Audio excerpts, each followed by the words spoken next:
এ বিষয়ে বিস্তারিত জানাতে ঘটনাস্থলে আছেন সহকর্মী সঞ্জয় কর্মকার অভিজিৎ। আমরা সরাসরি যাচ্ছি তার কাছে। মাদারীপুর সদর উপজেলার খোয়াজপুরে যে মর্মান্তিক ৩টি হত্যাকাণ্ডের ঘটনা ঘটেছে, সেই ঘটনায় এখন পর্যন্ত ৩ জনকে গ্রেপ্তার করেছে পুলিশ।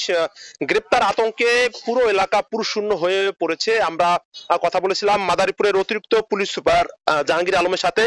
তিনি আমাদেরকে জানিয়েছেন যে এই হত্যার কাণ্ড ঘটার পরে প্রতিপক্ষের লোকজন বসত ঘরে আগুন ধরিয়ে যায়, এতে ৩টি বসতঘর পুড়ে ছাই হয়ে যায়।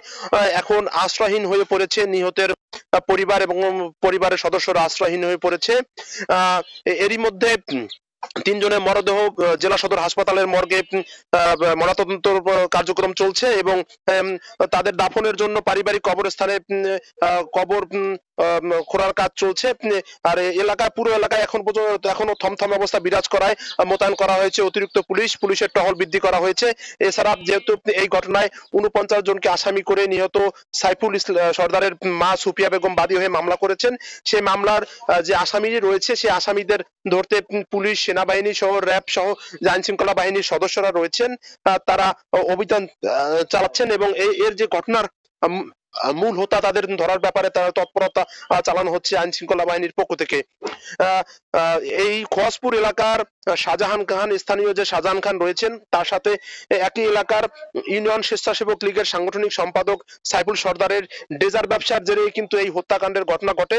অর্থাৎ সাইফুলকে একা পেয়ে শাহজাহান খানের লোকজন তার উপর অতর্কিত হামলা চালায়। প্রাণে বাঁচতে সাইফুল পাশের সর্দার বাড়ি জামে মসজিদের ভিতরে ঢুকে যায়।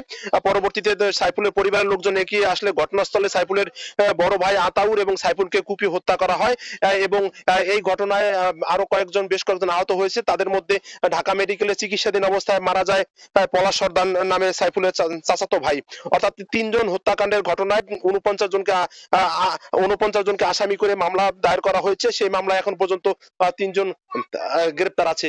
পরবর্তীতে এলাকার পরিস্থিতি শান্তি শৃঙ্খলা বজায় রাখতে পুলিশের পক্ষ থেকে টহল বাড়ানো হয়েছে এবং অতিরিক্ত পুলিশ মোতায়েন করা হয়েছে। তো এই ছিল আমার কাছে মাদারীপুর সদর উপজেলার খোয়াজপুরে যে ৩ ভাই হত্যাকাণ্ডের ঘটনার সবশেষ তথ্য। সরাসরি যুক্ত ছিলাম মাদারীপুরে।